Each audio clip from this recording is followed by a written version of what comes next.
How did you decide on what type of breed to start with? I'm a college student. We needed something that does not require a lot of attention. And how old are you now? 16 years old. I see myself as one of the successful local breeders here in our country, inspiring young generation.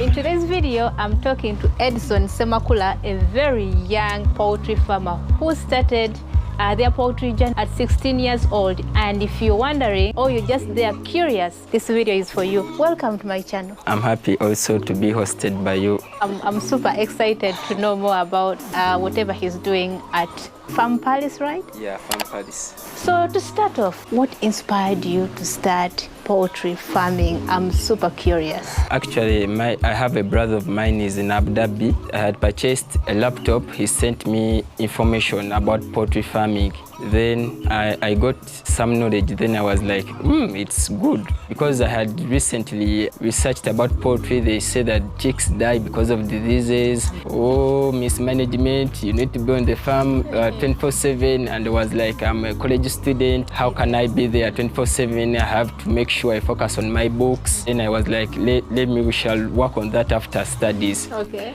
Then after a little while, I saved up some money. I told him, you know what, bro? I need a phone. Purchase for me a good phone. Okay. He sent the phone with the information. Then I was like, after watching the information. So on the laptop, he put videos about poultry farming. Even on the phone he purchased for you, he still put videos about poultry farming. About poultry farming. Interesting. He's very passionate about poultry farming. Wow. Then I was like, hey, let me give it time and read these videos, watch them, and see how to improve life. I finally got that spark. I got inspired, and I told him, you know what, bro? Let's venture into this. Let's go in. So Edson, how did you decide on what type of breed to start with? Because there are so many breeds out there. There is locals, broilers, layers, and other types. We decided to start with local chickens because we are in an urban area.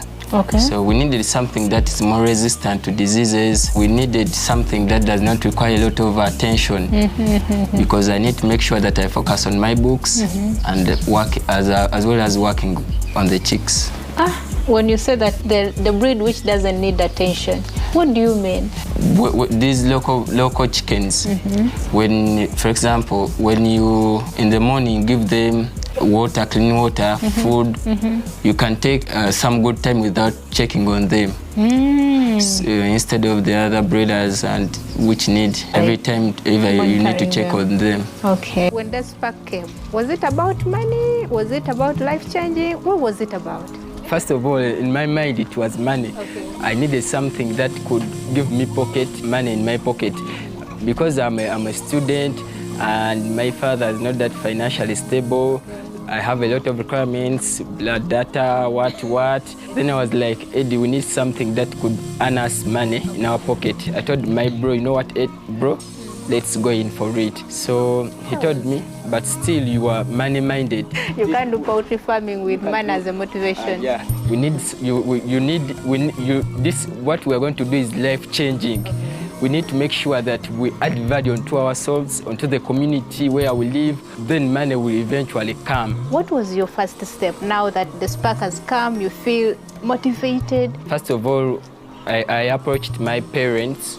I told them I would like to use a small piece of land on our home in an urban center.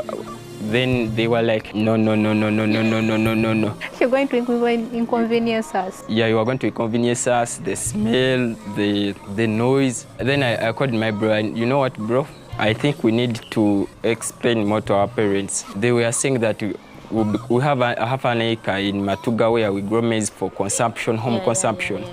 And there is an acre in Mpigi, also land for home consumption, grow their food, cassava. Then I was like, I need to do something which I can manage as I'm doing my studies. And I learned in the process. After explaining to them, they later understood. After securing the place, then I went for practical knowledge to add on to the other knowledge my bro had sent to me. So how are they now? Are they supportive? Are they welcoming the idea? Yeah, as of now, since the project hasn't shown any results, I can't say that they are not supportive. They just need to be explained. Take your time, explain to them. They will later understand. Another challenge that you faced so far? After the first week of our brooding, the chicks got flu. It was because of mismanagement on the vaccination day. Because the first week, I personally was the one only entering there. I make sure that I leave the door locked with the padlock, the keys in my pocket. I see. I'm the one only who has access to go there. So on the day of vaccination, I needed someone to help me with the vaccination. So I told my sister, he told me it's okay. Then as we started the vaccination, my small little brothers at home, they also came and assisted me. But not knowingly, they had flu. So for me, I was an amateur by that time. Of course, yeah. So the chicks got flu. I was like, where the heck has this flu come from? I see. So after researching and seeing what may have caused the flu, and I remembered on the vaccination day that you allowed in some newcomers who were not coming in. So that day they came in, so the chicks had got flu. I panicked. I say, wait. Made a call. I made a call to my bro. He told me you can buy ginger and garlic. But they were still young. But they were still young. I was like, ginger and garlic. They are only 1 week old. How can I give them? How can I give them ginger and garlic? Then I was there, lost in thoughts. Then I called our supplier. He told me, you give them Empritil. I had Empritil at the farm. Then I was like, they are not responding. Then he said, you go to the vet shop. You tell them you want medicine for flu. So I came, I administered for 5 days. And they got fine. And they got okay. I know all the young boys who are watching Edison here are wondering, you young man, you're doing poultry farming. You don't want to play soccer? You don't want to visit friends? Actually, when I told my bro, you know what, let's venture into it. For me, in my mind, I understood that I'm going to be a business. I had watched a lot of YouTube videos about farming. One of the things they tell you that you need to make sure you do poultry as a business. Then I was like, I have to do this as a business. So anything outside poultry, it is secondary. I'm curious, how are you going to manage your farm at the same time your academics? The farm, I plan in the morning to leave them with clean water. Okay. Then my mom works very near. He'll be helping me to give them feed. I'm going to be giving them in feed ratios. Okay. In the morning, then in the middle, then the last one, about 3-hour intervals. So guys, let's go and we check on the baby chicks. I'm super excited. How many chicks did you have now? We purchased 100 birds. As I'm talking, we have 102 because we lost 2 because of mismanagement. Biosecurity, very important. We don't compromise when it comes to the baby chicks. They are fed very well, they eat well, they drink water. I'm excited to see them when we have just transferred to their permanent chicken coop. Run us through your daily activities. I wake up around 6. I remove all the drinkers and all the feeders. I wash the drinkers. After, give them water, sometimes water with vitamins, sometimes plain water. Then after, give them the feed, make sure that there is heat in the brooder, and leave them to eat, drink, and enjoy life. And enjoy life. I saw your brooding house, but I've not seen the permanent coop. Where is the permanent coop? Actually, we haven't constructed the permanent chicken house because of we had contacted some people to help us construct the chicken house, but we called them. They were like, hey, I'm coming. You make a program on Saturday. It reaches Monday, Tuesday, a full week. Wow. The person hasn't made any call, has no explanation. I was like, I'm tired of this. So I called my bro. After some time, we got another person. We have already calculated the requirements, and very soon we are constructing the chicken pen house. Where are you going to put it? Here. Oh. Where we are right now. Okay.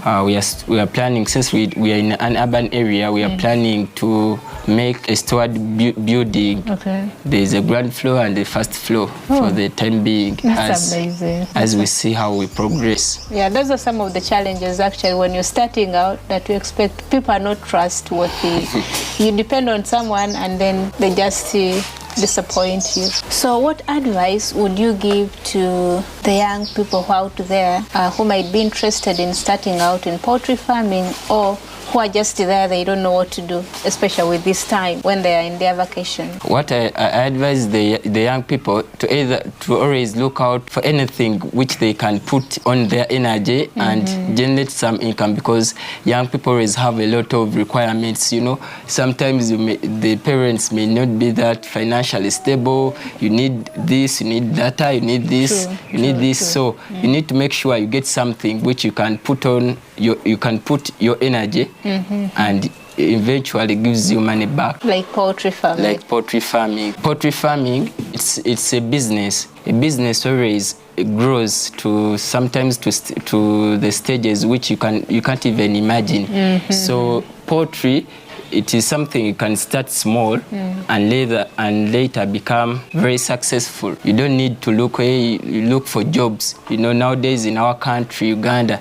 there's inadequate jobs. Young people, they have went to universities, finished studies, no jobs. Then I was like, hey, we need something that will be earning income to our pockets as we continue the studying. Wow, amazing. So Edson, I know you're fully prepared since you went even for the training, right? What are some of the products that you intend to produce on your farm, and how are you planning to market them? On our farm Paris, we are planning to sell baby chicks for day one. Okay. Very soon from now, we shall be informing our viewers on our social media platforms.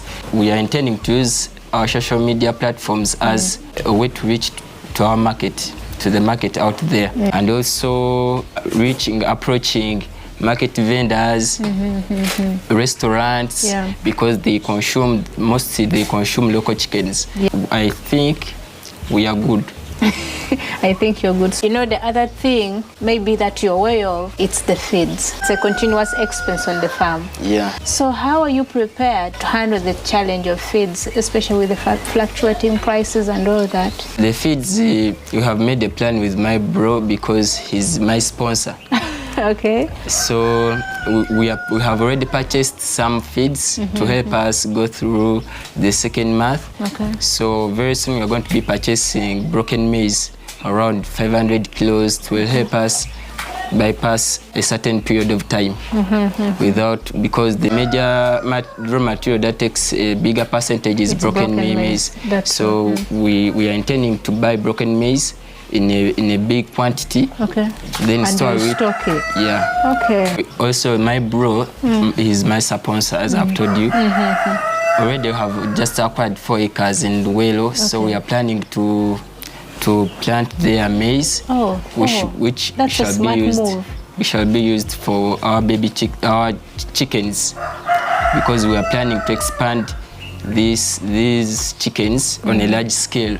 We are planning to venture it on a large scale.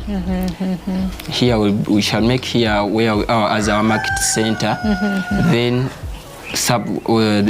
other places will be supplying here. But any inquiries, training, when we have started giving out our day one old chicks, selling to the people, the brooded chicks, all the training will be done here. So we intend to make here as our market center. Such huge plans for the future. Where do you see your farm in the 5 years to come? I see myself as one of the successful local breeders here in our country. Okay.